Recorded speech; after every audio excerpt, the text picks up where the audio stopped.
This is ContactTalkRadio.com. Consciousness in action. And you are taking action into your consciousness by tuning into Contact Talk Radio. And on TuneIn.com, Ping.fm, and Upsnap Mobile. Contact Talk Radio. Welcome, everybody, to your Healthy Self podcast. This is your host, Kate Archibald, and so excited to be here with everyone this beautiful Thursday morning. And we got our OG founder of Anodyne Pain and Wellness and Go Wellness, Regan Archibald. Regan, how's it going? Really good. Yeah, I'm ready for today. We got some fun things to talk about that is fitting for 110 degree weather. Nice. Is that how hot it is up in Salt Lake today? Oh, I was referring to St. George. Salt Lake, we were 107 a few days ago, which was a record breaker, but it's cooled off now down to about 100. Nice. Well, yeah, we're roasting down here. We're for Father's Day weekend, we're trying to get to Lake Powell, but with the kids and everything, it's just going to be so blazing hot. I don't know what we're going to do. So the heat is definitely, so I'm really intrigued and excited about the topic today. So before we jump in though, I want to talk about last night we had our hack, our Health Accelerator program. So for those of you that aren't registered for that, go to acueastwest.com/hack, HAC, stands for Health Accelerator course. But we did, we're going through the fat burning challenge, 100-day fat burning challenge right now. And it's been going really good. Our challenge the previous week was hydration. So hopefully everyone on this got really hydrated, used some good electrolytes. That'll help in the 100-degree heat. And then challenge from this week is, man, my mind just went blank. What's the challenge, Regan? Well, this is time restricted eating. Oh, yes. I haven't eaten this morning. Yes. You got to cut your window down. So yes, right. Time restricted eating. Awesome. So you guys can all participate with us. Cut your window hour of eating between 8 to 10 hours. If you're trying to cut down, lose some weight, 8 hours is ideal. Just for healthy digestion and giving your body a reset. 10 to 12 hours of a eating window is ideal. Yes. Nice. So let's dive in. I don't think we have any other announcements, so let's get rocking here. Okay, so today we're going to be covering some things that hopefully you guys will find interesting. What we've decided is there's a big crisis going on, and the big crisis is we've got this opiate crisis, and it's actually gotten so much worse in the last year. We don't even have all the data, but the use of opiates has increased at least by 22% according to some research. And so what we're going to cover today is we're going to cover how to handle pain in a natural way, because we are on a mission to get people off opiates, to end this crisis, to get people out of pain, and to end chronic disease for 1 million people by 2025. And so I want to, first of all, thank everyone who's involved in this community, because you guys are keeping yourself healthy. You're keeping yourself out of the doctor's office, getting prescriptions. You're doing your best to avoid the surgeries. And so I just want to thank each one of you. But today we're going to talk about this major topic of how to resolve pain. And we're going to talk about hydration and how hydration relates to it, and then blood sugar. So timed eating is where, that's one of the tools we use to regulate blood sugar. But what a lot of people don't realize is this pain epidemic is driven by the diabetes epidemic. So Kate, this is going to be maybe even news to you, but would you say diabetes is a big problem in our society right now? Blood sugar issues? Oh, yeah, absolutely. And have you ever thought that having increased levels of like blood glucose, for example, could trigger pain? Yeah, just because sugar, those glucose levels will increase inflammation in the body. There you go. Yeah. And so there's a couple different things that we're going to cover today, But right now, why don't you guys all just, plug in the chat box if you've got specific questions when it comes to pain or blood sugar. Feel free to plug those in, and then we're going to give you some real solutions. So by the end of this, everyone should have a great understanding of how to regulate your blood sugar so that you can regulate your pain. And I can tell you, in 50% of the cases, when you have high levels of pain, you can knock out the majority of the pain just by correcting your blood sugar. It's phenomenal. So let's jump into that. So blood sugar, big issue. Diabetes. Right now, if you look at where we've gone from 2011, or we'll start at 2011. I'll go through some stats. 2011, 18.8 million people in the United States were diagnosed with diabetes. 7 million were undiagnosed. So there's a huge percentage of people who have not been diagnosed. And I can tell you, in reading a lot of functional blood chemistry labs, there's a ton of us who are trending towards that. They're on that diabetic road, and we want to stop. We're going to get you on a detour. We do not want you heading towards diabetes. In 2011, diabetes affected 26 million people, and it affected 8.3% of the US population. And these are all statistics from the National Diabetes Fact Sheet. By 2015, 30.3 million people had diabetes, 9.4% of the population. So up a full percentage in just 4 years. Diagnosed were 23.1 million, undiagnosed 7.2 million. And then we go to 2015, not too much longer. 1 in 4 adults are living with diabetes. 7.2 million Americans didn't know they have it. The cost of diabetes is incredible. It's 98 billion in 1997. And now in 2017, that cost is $327 billion.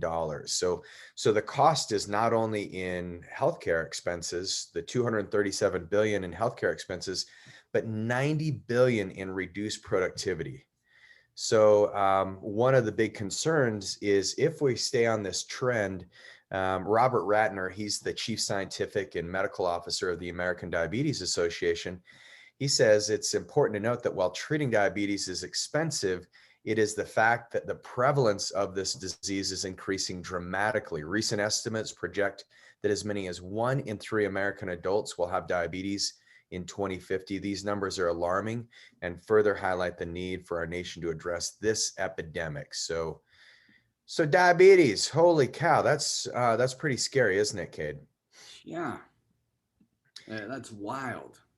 It's so wild, and so like a third of the population, the adult population, by 2050 is the projection. that's how we're trending. But all of the projections, if you look back at let's see, the 1800s, and you probably remember this, 1800s, the average American was eating about 10 pounds of sugar a year. And this is just like the purchased sugar that we buy in bags, because that's how the U.S. Department of Agriculture kind of tracks it. Do you have any idea what the amount is right now? I know it's a lot. I don't know. It's 150 pounds a year. Holy And I can tell you, we don't buy sugar. I don't see it at your house. And so there's some people, and I know Ann doesn't. So there's like, well, there could be people literally buying 200 pounds of sugar every single year just to put on in their muffins or whatever they're baking, or sprinkle on your fruit, or however people use it. But this is one of the things that is triggering this pain response. And so it's very interesting, because when you start looking at the amount of diabetes and sugar consumption, like you said, Kate, it triggers this inflammatory response. And when you start turning up that dial on inflammation, then that's where you start getting that missed signal in the brain, missed signal from the nerves, and your body starts to feel that sensation of pain. Yeah. Well, I know when I don't eat well, like if I go on a bender and eat a bunch of junk food or something, and the next day I'm like achy, sore, just like don't feel good. Crazy, isn't it? Yeah, it's like you can have a sugar hangover, literally. Same mechanism of having an alcohol-induced hangover. Yeah. All right. And here's Anne. I love this. So Anne went home once, and she made her family donate or throw out all the flour, sugar, and vegetable oils. They were so happy with me. I bet they. I bet they were excited about that. Yeah. We could make that a challenge today. Is let's donate all the things that are triggering pain and discomfort and lack of movement. Now I'm going to explain to you the mechanism in just a minute, but and then Michelle said, "Oh, go ahead, kid." I was just going to say, I like what Michelle said. Maybe this is what's contributing to the excess sugar consumption is we're just feeding more hummingbirds. That's a good theory, right? Let's hope so. Michelle says the only white processed sugar in their house is for the hummingbirds. Oh, that's awesome. And the hummingbirds are awesome. That's like I love it when they just come and hover. They're like a helicopter. The way their wings move, They're um, so cool. coolest birds. Yeah. Yes. Anne says make a facial or body scrub with your leftover sugar. That's awesome. Right. That's a great one. Yeah. Yeah, so I think this, one of the things we can do as a community here, we can either, keep the U.S. trending in the direction that we can, or we can be the change that we want to see in the world, just to quote Gandhi, and we can actually start getting rid of the sugar, the refined flours, the vegetable oils, all the things that contribute to in this inflammatory response are going to contribute to pain. And the way that it works is when you eat sugar, there's this process called advanced glycation end products. And so age. So if you think of, hey, I want to get old fast, I don't think I've ever heard any patient come in and say, I just look too damn young. I look in the mirror, I look vibrant, my skin looks great, I don't have any wrinkles. Actually, I do have a friend named Joey, and you know Joey, Caden. He wanted the furrow brow so he looked more serious. So Really? he's a professor, yeah. So so I do have a friend who's a PhD who wanted to have some lines on his face. So I guess I can't say 100%, but I think most of us we don't want to look like that, right? And Caden knows Joey. He's the most intellectual human being I've ever met. Like, Does he just like scowl all day so it just really gets ingrained in there? yeah, I used to joke with him. I'm like, you look happy. Hurry, focus, look focused. Yeah. So, but the problem is, if you think about when you eat sugar, it's enhancing that advanced glycation end products. And so what it is think about the browning of sugar. Like the creme brulee. Like I love creme brulee, right? And you light the little torch and you just kind of crisp it. Well, that's what's happening in your blood vessels when you eat sugar. And so those advanced glycation end products, what they do is they lead to more wrinkles, they lead to oxidative stress, and then that leads to clogged arteries, higher levels of cholesterol. And then when your liver can't process all the sugar, it turns it into triglycerides. And then eventually those triglycerides start getting stored in the liver and you have fatty liver disease. And you're like, I don't eat any fat, Regan. I'm on a fat-free diet. I'm like, well, that's the problem is you're not eating any fat, you're eating all sugar and refined products. And so this is how we get our livers really damaged. And our liver is responsible for controlling blood sugar 90% of the time. And so if your liver is not functional, then that's when your pancreas has to work harder. And then that's when your beta cells in the pancreas start to die off and you don't make insulin, or the cells don't take insulin in. And so this is where we look at that, we say, man, well, how can we avoid this process? And we got a few more comments in here. So I'll let you. Michelle just mentioned, be careful with the hidden sugars in healthy foods. And I think one thing that's really important, because labeling and marketing on our foods has gotten just so creative, and I would say it's cool, but at the same time you can have it looks like a healthy snack, something healthy. Always look at the nutritional facts and actually look at what's the sugar content in there, what's the carb content, and the fibers, because that's really going to give you a better indication if there's if you got significant amount of sugars in there, that's like this is not going to be an ideal thing, or a high number of carbs and like literally very low amount of fiber. It's not going to be a good source of nutrition, or at least it's going to be more inflammatory than it will be beneficial for you. And most Yeah. of those packaged foods you just got to watch out for in any way, shape, or form. Thanks for sharing that, Michelle. Yeah, really good point. And then Susan, yours is Susan says, man, when I gave up salt, I had less swelling and less cravings for sugar. And so that's great. Cutting out salt, especially if you're eating the sodium chloride, that can be very dangerous. And so you want to get rid of your table salt too. While we're getting rid of stuff, donate all your table salt, the sodium chloride. Replacement with some Redmond salt, some Himalayan sea salt. These are all great. Some of the problems you're going to have in salt is the nanoplastics that can show up in certain salt mines. That's why I try to stick to the Redmond salt, just right here local. And I know the family, the Redmond family. They're patients of ours, and they're great people. So I like to support them. Laura uses Hate salt. I hate salt. I was like, she uses the H8 salt. What is that? I hate salt. I love you, Laura. You're great. Okay, so I love salt, Laura. I'll eat yours for you.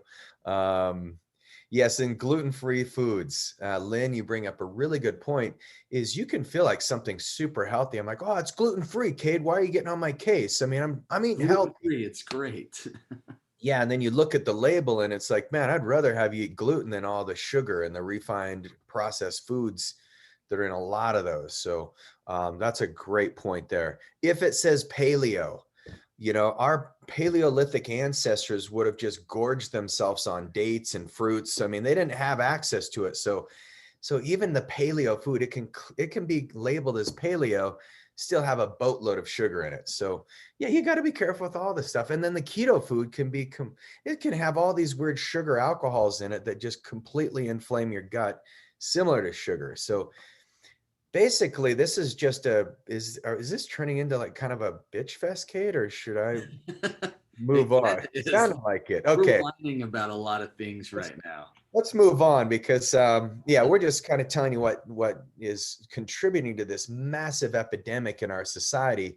And the best way to fix it is learn how to cook, learn how to eat whole foods again, go back to your garden, get out and hunt, or actually do what I do and what Cade does. And we have brother-in-laws who are hunters, and we have friends who are hunters. And so we just kind of pirate off of them during hunting season. Find yourself a rancher that's got free range. I mean, Ballerina Farms out of Camas have been awesome. And then what's the farmer that we buy a cow from in St. George? What's his farm? We have Barten is a really good one. Barten, yeah. Yeah, so I mean, there's so many resources these days. The farmers markets are going great. So these are awesome things. So if you think about pain, pain is one of the things that gets in the way of our life. And you know that we are experts at treating pain and correcting it very quickly with the treatments we do. But one of the first phases of care, because every patient who comes into the clinic, we take you through 3 phases of care when it comes to pain relief. And we're one of the only clinics in the country that actually runs blood labs on our patients when they come in for pain. And we'll have patients say, well, I just have back pain, Regan. Why do you want to look at my labs? And I want to look at the labs because I want to see what is contributing to the pain, because it's never just that injury, right? There's other things that are going to be contributing. And then that injury can also destabilize your blood sugar. And so that's where we'll go into the next phase of this, which is some timed eating and dehydration. We'll kind of finish up with timed eating and some solutions, but this is where we talk about what pain does to these little glands that sit on top of your kidneys called the adrenals, or the adrenal glands. And the adrenals release catecholamines. And if you guys go back about a month ago or 2 months ago, We talked all about catecholamines. This is your epinephrine and norepinephrine. These are the stress responses. So it's kind of like when you almost wreck on your mountain bike. I don't know if Kate ever almost wrecks. I almost wreck every time I follow Kate on the mountain bike, and I get like that kind of adrenaline rush, and then you get all shaky and you're like, ugh. That's catecholamines. That's your adrenals in action. And then what happens to that is when you get that stress hormone that gets increased in your body, then your liver goes into what's called gluconeogenesis. And so this has nothing to do with the matrix, but it's the beginning of new glucose particles because your liver is starting to produce sugar and pushes it into the blood so that you have the ability to outrun the threat. Does that make sense, Cade? So we're cavemen. And, now we got a threat. The tiger is coming into the cave and we got to outrun it. We got to fight, flight, or freeze. And if we freeze, we die. So we got to do something. And then that's where the sugar comes in. So the adrenal glands, one of the interesting things is that even if you're not eating sugar, you can still have this fluctuation, massive fluctuation of blood sugar. And I see it all the time. I see patients like, Regan, I can't lose weight. I'm doing everything just right. But the problem is they've never learned to mitigate stress. And so just by being in that chronic stress response, your blood sugar is going to rise all the time. And even if you're not eating sugar, well, your body can take proteins and break those down as sugars. It can actually take your muscles, specifically it starts in the butt and the back of the legs, and it will take those muscles and start breaking them down so that you can feed that monster, the cortisol monster. So stress can be a big part of this. And Kate, have you ever had a stressful day and you come home and you just want to eat something sweet? Oh yeah. Or drink something sweet, or just, I just got to relax. Everyone is on my case today. And, we got, patience and, all these things that go on. So, yeah, that's like I think that's the natural comfort food is like, go get some carb rich or sugar rich stuff, get some sweet. Right. That's the typical go-to for everyone. Yeah. And so it's really important to mitigate your stress, because when you have high levels of stress, your liver goes into gluconeogenesis. And then you remember the hormone that comes out once glucose is in the blood. What's the hormone that carries the glucose into the cells? From Insulin. Insulin. Yep. And so now that insulin is trying to carry sugar into the cells. And unfortunately, the insulin, it becomes insulin resistance. The cells are just like, man, you're just beating us up. We can't take all the sugar. Like, we don't need it, because Cade's on a desk right now. He's sitting down. He's not even like, we can't burn this off. So you're going to have to put it into a fat cell. And then he gets put into a fat cell. And then the more resistance our cells get, and then the pancreas starts to get burned out. No different than a worker, who's, working in the coal mine. And after 20 years, the black lungs kick in, and then his body starts to break down. And that's what happens to our pancreas. And then our pancreas can't produce the insulin it needs. And that's where diabetes comes in. And all the while you have the stress and the sugar, the excess, refined sugar, carbohydrates, your insulin levels stay high and your pain levels stay high. So all of those areas in the body that have been traumatized, because if you think about it, how many traumas do you have, Cade, as a kid? Can you think of all the injuries that you had where you had, maybe you tackled somebody wrong in football, or you lifted things the wrong way? I mean, how many of those do you think you had from the ages of even like 0 to 18? Lots. Like hundreds or thousands. Yeah. I mean, just even wrestling with me when I was, Cade having a brother who's 10 years older. Cade got thrown pretty hard. And I just would like to see how much he could take, which was phenomenal. That was fun. It was fun while it lasted. But unfortunately, I think I owe you some on your medical bills if we don't keep. That's why it's like, Cade, we got to get into regenerative medicine, because otherwise your body, all those micro traumas that I caused, those are going to show up later. they were all good natured, but they're going to come back and get you. So yeah, so these micro traumas in our body, they build up over time. And so what some of the research shows is that we have over 1,000 different traumas to our body by the age of 15. The first trauma is when we're born, especially if you're born through a vaginal canal, your head gets squished. That's why babies look like little aliens when they come out and you're like, whoa, not a cute baby. But then a couple days later, the head starts to form and cutest things on the planet. But man, it's a traumatic experience, right? Yeah. And like Tasha, we were talking to my mother-in-law the other day, and she was saying, yeah, when Tasha was born, and Cade knows Tasha, my sister-in-law, nurse practitioner, she was so big, she was a month late, and her collarbone broke just trying to get through there. So she came out with a fracture, and so all these things build up, and then by the time we have all these malfunctions in our body, our nervous system, our muscles, our blood supply, then we start to have pain conditions that show up later on in life. But usually what feeds that are stress and sugar consumption.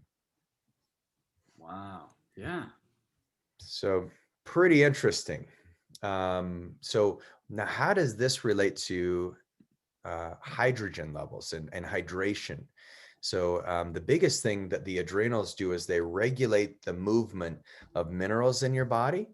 And so one of the things that you'll find is if you look at the ability for your body to regulate the nutrients, you can look in your labs and look at your anion gap. And Kate, do you remember the anion gap? Have you remember us talking about that number? Yeah. So it's sodium. So sodium plus potassium minus carbon dioxide plus chloride. And so when the anion gap is high, this is when you have metabolic acidosis. So many of you, when we talk about anion gap, we're like, well, your adrenal glands aren't moving the minerals the way that you want to. So you can actually hydrate yourself, and you can do the hydration challenge that we had in our 100-day hack. And that hydration challenge is really powerful. But if you're chronically stressed, you're not going to be moving these electrolytes around. And the anion gap is one of the most important markers that we look at, because if it's high, it shows you've got metabolic acidosis. And Cade, if you think about acidity versus alkalinity in the blood, what are some of the, can you think of any like symptoms that would show up when people get too acidic, or any reason why the blood would be too acidic that you can think of? So, like, the reasons why would be a lot to do with food and stress levels. So, if you're eating a lot of acidic food, not getting in, some alkaline or at least some neutral foods. And then what was the other question? Yes, why? And then Yeah, and what are some of the reasons? Like, what are some of the contributing factors that? Because that's right. I mean, you mentioned some of the contributing factors of stress and food. some of the symptoms though would Oh, be like acid reflux, yeah. lots of pain. Um, I think chronic infections. Mm-hmm. Yeah. Yeah, bacteria love that environment. And what we know is in any osteoarthritic joint, for those of you who have osteoarthritis, in research, they've actually found that in every single case, you can find Staphylococcus aureus infection in there. So the little bacteria, they climb under this biofilm and they just harbor in your joints. And that's part of what contributes to your pain. And so if you have metabolic acidosis, the bacteria like, oh yeah, let's reproduce, and it's a party in there.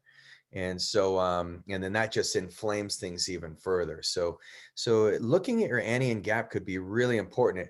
It also, if your anion gap's high, and hopefully you guys are pulling out your labs right now, because remember, this is your healthy self and we want you to be owning your health. I mean, that's the primary mindset, is you having health independence. But and we shoot straight. We give you the data that you need so that you don't have to have 100% reliance on anyone. But look at your labs. The other thing it indicates is thiamine. And so thiamine is B1, and it can also indicate some B6 deficiency. But these B vitamins get pulled away when you have too much stress. So when stress levels go up, blood sugar levels go up, then what you start to see is it pulls away the vitamin B. And then that eliminates your ability to methylate. And so that homocysteine marker, that's that primary inflammatory marker in your body, homocysteine will start to go up. So I know you guys are probably like, this is getting over my head, Regan. It sounds like I feel like I'm in school. So, well, you are in school because diabetes is a huge problem. So we're trying to get some education out there. Well, and I think it's interesting how you explain with arthritis, they find these bacterias, and there's plenty of instances. The thing with arthritis is once it gets in there, it's damaging the joint overall. But if you can make some adjustments like in the onset rather than once it's there and it's been prevalent for a while, it's really tough to do anything to reverse arthritis. Like you can do adjustments lifestyle wise, but usually you got to get some innovative treatments as well. But in the beginning stages, if you make some tweaks to change that acid level, get rid of that bacteria in those joints, because there's ways to reverse your arthritis just right there. Right. If you attack it soon enough. Usually, when people are in our clinic, they've had it for a while, and at that point, yes, we want to reduce that acid, but we also got to do some regenerative medicine because there's been so much degeneration. Right. And this is one of the reasons why we have not ever gone down the pathway of using like adipose derived, stem cells or bone marrow. We just said, well, we don't know how healthy it is in that person's body. And so we've always used these tissue allografts to help influence the environment. And we've seen that's been incredibly effective because we've relied on a source that has not been exposed to all the environmental factors. So, so a really critical point there, Kate. I appreciate you making that. And then when we use that, these cells in your knees and in your body have these secretomes like LL37, or we can get the compounding pharmacy to make the peptide LL37, and that breaks up some of these biofilms that are housing the bacterial infections. The other peptide that we use for your joints and for pain are BPC 157. And this is our Wolverine. And Kate and I just did a training for doctors, and I'm having so much fun. We're doing this 5-day peptide training. And so every day at 3 to 3:30, we've been doing this cool webinar, and a lot of cool doctors on there, aren't there, Kate? Yeah, really cool. No, it's been a lot of fun. Talked about the Wolverine peptide. I like to imagine like you could just be like Wolverine, take bullets, and they just like it heals and the bullet pops out like a pimple. Yeah, it's like drive-by shooting. Bring it on. Yeah, but don't do that if you have, BPC is powerful, but not, Wolverine's kind of like extreme. But if you like, I'm sure there's a way we could dial it up a notch. Some things. It may take a few human experiments, so I guess we'll just have to be our own guinea pigs there. Well, I'll let you go first, Kate. That one is, but yeah, BPC. So what it does is it helps with angiogenesis. So you're going to get new blood supply. BPC 157. There is a study where they actually severed the hepatic portal duct in rats. And one group of rats, and same genetic lineage and everything, and they expect these rats to live about 7 days when you do that. I mean, they become jaundiced, get really sick, and die. And so they said, well, let's see if BPC 157, because it's the Wolverine peptide, let's see if it will help heal the rat's hepatic portal duct. And sure enough, they gave one group of rats, they drank the BPC 157. The other group didn't get any BPC 157. And the group that got the BPC 157, they all survived, whereas the other ones started to die. By the 3-day mark, those rats who had the BPC 157 in their water started to show signs of improvement. So it can do a lot for the connective tissue, the joints, Better blood vessels means more macrophages getting into the area, more immune cells, and then you eradicate that pain and that infection. But if you're eating sugar and your anion gap's not regulated, it's going to be hard to move those nutrients there. But BPC 157 is a good peptide for you. Diane just asked a really good question. What does chewing your food properly, how does that affect the body? Been told numerous times how fast I eat affects that. And so, yeah, let's talk a little bit about that. So it's, I think a lot of it has to do with how it's breaking down and how that activates your digestive system, right? That's right. So and we can go through that. I think that's a great question, Diane. So when you chew food, you have an enzyme called amylase. And amylase is this nice enzyme that helps you break down carbohydrates. And so just by chewing your food, it's like pre-digestion. And so when you're eating your food too fast, you're not masticating it is what it's called. And you want your food to be like a mush-like consistency. And then you swallow it. And if you're not chewing it all the way, when you swallow it, it goes into the oven, which is your stomach. And then your stomach has to work really hard to start breaking down the foods more. And the pre-digestion hasn't happened properly.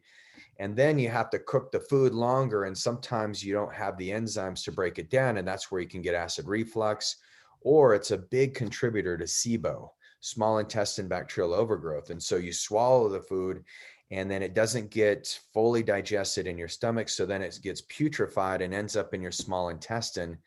And then this putrefied food can harbor infections and bacteria because it's not being properly digested.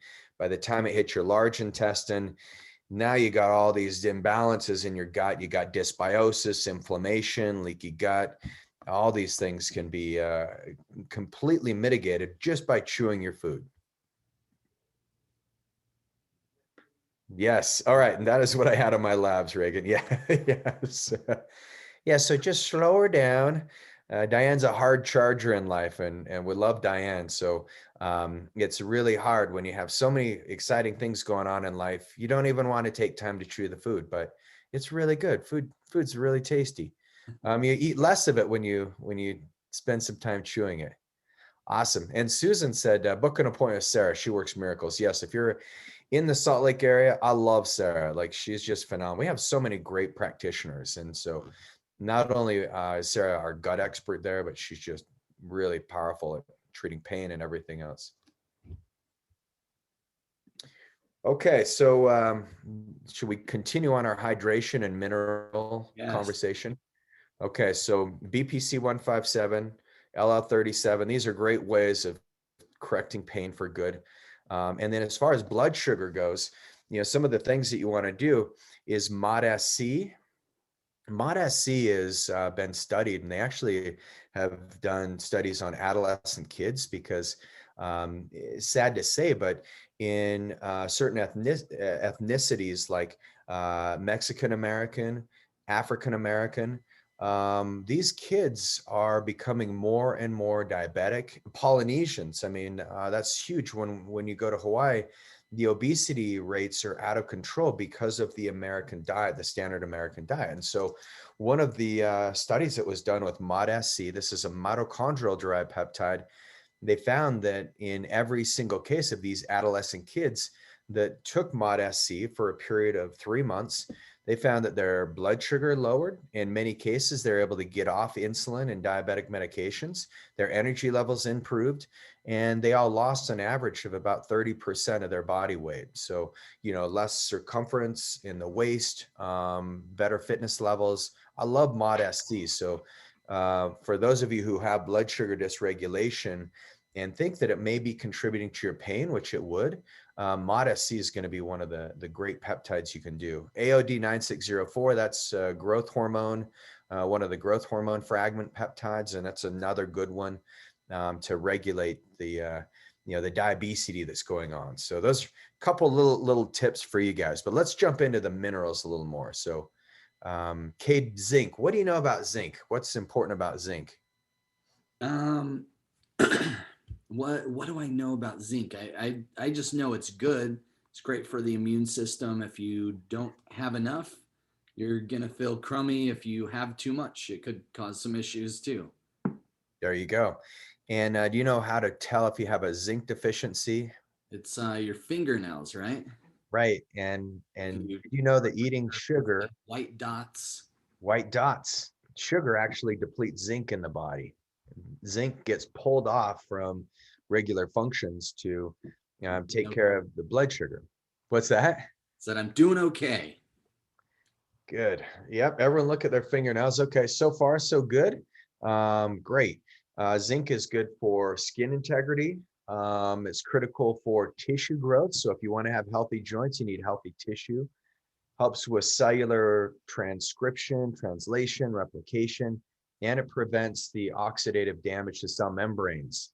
It's good for carbohydrate metabolism as well. So zinc is really critical. If you have low zinc, not only, fingernails is just one of the signs, but if you're eating too much sugar, drinking too much coffee, high levels of stress, high levels of alcohol consumption, if you have hypochlorhydria, so you have low stomach acids or you're not chewing your food.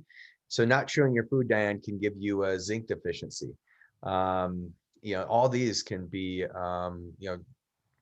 issues. Oral contraceptives can cause zinc deficiencies, or even high phthalates in your diet. So, if you're not cooking your vegetables properly, sometimes you can actually trigger a zinc deficiency. If you're drinking the raw smoothies, that can be a zinc deficiency. And this is one of the things that can really start to affect your body's overall blood sugar, because what we've seen is that when you have inadequate levels of zinc, you can have that loss of taste and smell, which we've all been, acutely aware of with COVID. Like, hey, do you have loss of taste and smell? Failure to thrive, reduced immunity, like Cade mentioned, loss of appetite, impaired nail development. These are all things that will start to affect not only your eyes, but your immune system, your fertility rate. It can lead to skin disorders like acne. So zinc is going to be one of those major nutrients that you need to stabilize the adrenal glands and to diminish pain. And so when we think about hydration, zinc's not necessarily like one of those major electrolytes, but if you don't have enough of it, you can really start to notice a diminishing level of function in your adrenal glands. Yeah. So do you recommend like just regularly supplementing with zinc, or is that something that you should be able to get through most like good foods? Well, I would say, just as we always do, is the most expensive supplement you can take is the wrong one. So you may not be zinc depleted. So look at your ALK phos levels in your labs. There we go. Alkaline phosphatase, and you can get zinc. It's in oysters, seafood, dairy. So maybe the goat yogurt is my favorite. You can get it in certain fruits. I believe pineapple is the highest source of zinc. Might be wrong on that. Pumpkin seeds I know are high in zinc. Certain meats are very high in zinc too. Nice. All right. Had a question come in. Why do I have a craving for bread at breakfast? Probably because bread is super tasty. I mean, who doesn't who doesn't want Who bread doesn't, all the time, right? who doesn't want to eat a good loaf of bread? As long as it's just a little under a loaf, you're fine. I mean, That's my problem. So for those of you that don't know Reagan's wife, Jess, she cooks some amazing like bread, really clean flour, like sources it beautifully. And if I ever go up there and she's got some bread, sometimes that is my cheat day, where I man, just eat a whole loaf to myself, or at least I could if Reagan would let me. yeah, I'm usually like, hey, bud, my wife put a lot of work into this, and so she may want a slice, at least save her one. Yeah, but no, my wife makes some great sourdough bread. She uses kamut flour, which is awesome. So there's really good ways. So bread, one of the things you want to look at. So here's the answer that I could, I don't know who it was that asked that, but what's the name, Cade? It was Judy. Judy. Okay. So Judy, welcome to the show. Good to have you on here. Judy, the biggest thing that you want to look at is in the morning, before you eat the bread, or if you're craving carbohydrates or some quick energy, that might be a sign of exactly what we're talking about, which are electrolyte deficiencies. And so some of your core electrolytes are not being met. So I would say drink a glass of the lemon juice, unsweetened cranberry juice, and some apple cider vinegar in a glass of water.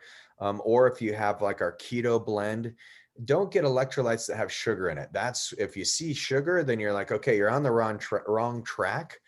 But that would be one of the reasons. The other reason that we see where you crave these carbohydrates in the morning is because your cortisol levels are higher when you wake up. And so when your cortisol, and this is a good thing, actually, it's good to wake up with an appetite. It means you got a strong liver and your adrenals are secreting cortisol at the right time. So don't get all like, don't feel like it's necessarily a bad thing. And I wasn't joking. Bread's good, and especially if someone else next to you is. Sometimes my wife will eat some of her bread in the morning, and I'm like, I'm not eating yet, so I have to get outside of the house because the smell is intoxicating. So Well, yeah, and so there was a question that came in from Michelle. What's the correlation with neurological habits and cravings? Like I have to have bread at breakfast. Um, bread, I remember, I don't think it was from you, but isn't there something how whether it's bread or carbs or sugar, it's like it's got yeah, almost an opiate, it there's does. There you go. Yeah. It works on the opiate receptors in the brain, gluten specifically. And when you mix gluten and dairy together, it's like taking a little hit of morphine. So, Michelle, from a neurological perspective, a psychological perspective, like it's an opiate addiction, which we started off talking about, this opiate crisis. So, maybe it's a bread crisis. that that could be leading to other things. It's a gateway. It's a gateway drug, but man, we'd rather have you eat bread than opiates. So don't get us wrong, but the bread, I think just back to Judy's point, try some hydration first thing. Make sure at night, nighttime is the best time to eat carbohydrates. So try to eat that piece of bread at night because your cortisol levels, when they're high, you're not going to be as insulin sensitive. And so that insulin is going to look at the sugar and it's going to cause a little more stress in your body when you eat carbs in the morning. So push your carbs out at night and then eating some carbs, like 50 to 100 grams of carbs before you go to bed, not right before, but 3 hours before you go to sleep, can really just mitigate that craving altogether. Um, Yeah, I like the hydration challenge for me was awesome because I realized I just felt so much better in the morning when I woke up. So much better energy. My cravings weren't out of whack, out of control. And that hydration thing is great. I think the other thing is like you can get some good fats in the morning yeah. that helps stave off those cravings as well, like avocado with some Hmm. salt. Oh uh, yeah. Something like that will help with those cravings because if you start the day off like with bread or something that's going to turn into sugar, so that the bread is ultimately like that carb's going to get digested into a sugar, so you're going to be running on sugar as an energy source as opposed to if you can get your body running on fat. Your brain's going to feel better. Your joints are going to feel better. You'll just feel a lot better. Yeah. Yeah, and if you don't feel better, then just eat the damn bread. I mean, all right. Okay. Okay, no, joking, but eat some healthy bread. Yes. Okay, so yeah, and Ray says, I thought avocados are best in the evening. Avocados are great evening and morning. You can eat them all the time. And Ray, they're good. The Aztecs, they looked at avocado trees and they called them testicle trees. So really good for the reproductive system, but they have tryptophan in it, so it helps you sleep great at night. So really good there. And Ann says she used to pound whole wheat bread like sugar in college. But then she realized it's, it had preservatives and molasses that give it that brown color, not real bread. So be careful with the whole wheat. I would be skeptical when you see a bread that says whole wheat, because, oh, I'm eating whole wheat. Well, we don't know what that means. And so that's a really good insight, Ann. Ann says she loves sweet potatoes, especially the purple and Japanese. Oh, those are so good. She recently tried Trader Joe's butternut squash pre-cut crinkle fries. Just roast those and they taste sweet like potato fries, but you are in control of the oils and seasoning. I love that. So you could even put it in an Butternut air fryer. squash. That's a good. I've never even thought of trying that. Yeah, yeah, Awesome. that is awesome. Hey, and Joan had a new grandbaby yesterday. Congratulations, Joan.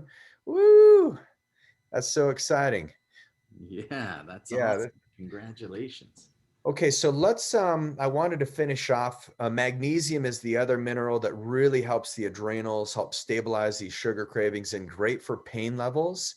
And then we're going to jump in, and we got about 4 minutes left. But magnesium is a key component. If you're in front of a computer at all, like right now, your body needs more magnesium. If you drink coffee, you need more magnesium. Tea, you need more magnesium. So magnesium helps with the smooth muscle relaxation. It helps stabilize your blood sugar levels, and it decreases blood coagulation. So in Chinese medicine, blood stasis is what causes the pain in our body. And so just by getting enough hydration, enough magnesium, remember hydration, the minimal amount is half your body weight in ounces of water, but that's water with electrolytes in it. If you're just drinking plain water, you could actually be doing more harm than good. Magnesium helps with your heart, with protein synthesis. And so it's one of the best things you can do to help stabilize this pain level in your body. So try magnesium next time you're in pain. And then let's look at time restricted eating, Kate. So now that we've given people kind of the science behind it, we've talked about some strategies as well and some tactics. What is a good window of time for people to eat? Let's just say, like, man, I can't follow this diet totally, but can you give me something easier? Yeah. So my strategy is, I sometimes work a little later. I work with, or I get home and my kids are up later, especially in the summer. So Mm-hmm. my strategy is I try to start eating as late as possible. So I'm like 10 or 11. So my window is like 10 to 7 is my ideal time. 'Cause Nice. Abby's at dance, and so we sometimes are eating a lot later than I'd like to. So that's what I like, is like an 8 hour window, especially if I'm trying to trim up, cut some weight. That's my preferred time. Or max is like 10 hours. Got it. Love it. And so one of the time restricted eating books that I'd recommend for everyone is The Circadian Code by Sachin Panda. And what he found is that even if you restrict your eating to 12 hours, you're going to have a diminishing of every chronic disease known. And then if you can go even more, like Cade's doing, like a 9 to a 10-hour window that you eat and then you fast the rest of the time. You can drink water still and you can have electrolytes, but you don't really want to do anything that's going to trigger that metabolic response. When you eat a full meal, you activate every single metabolic activity in your body. When you eat something small, like a little snack, you're opening up a couple of the highways in between meals. But ideally at night, you stop eating at a certain time, 3 hours before bed, and you don't touch anything until the next day when you're ready to start eating again. And that's time restricted eating, and it can be really helpful. For those of you who need help with blood sugar regulation, we talked about a couple of peptides, the MOD-SC, the AOD 9604, even the CJC ipamorelin, but a great formula from the Smart Medicine is Energy Multiplier. And Cade, you've used this, I've used this for years. I helped formulate this. Right Oh, there. you've got it right there. Yeah, it's in our Einstein's medicine that the Albert Einstein School of Medicine asked us to change it to something else. And so we changed it to the Smart Medicine. But it's got berberine, cinnamon extract, banaba extract, gymnema, which helps with sugar cravings, kudzu, fenugreek, and American ginseng. It's just one of the best formulas that I know of that you can use to stabilize blood sugar. So yeah, and you can get that at thesmartmedicine.com, or you can obviously pick it up at one of our clinics. But if you're, we have a lot of people from other places in the world, so yeah, take a look at thesmartmedicine.com.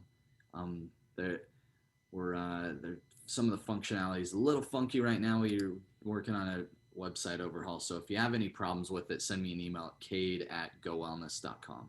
CADE.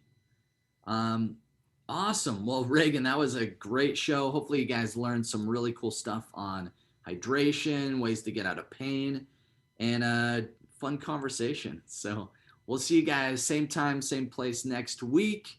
Have an amazing week. Love you, everybody. And happy Father's Day. Father's this weekend. Awesome. See you guys.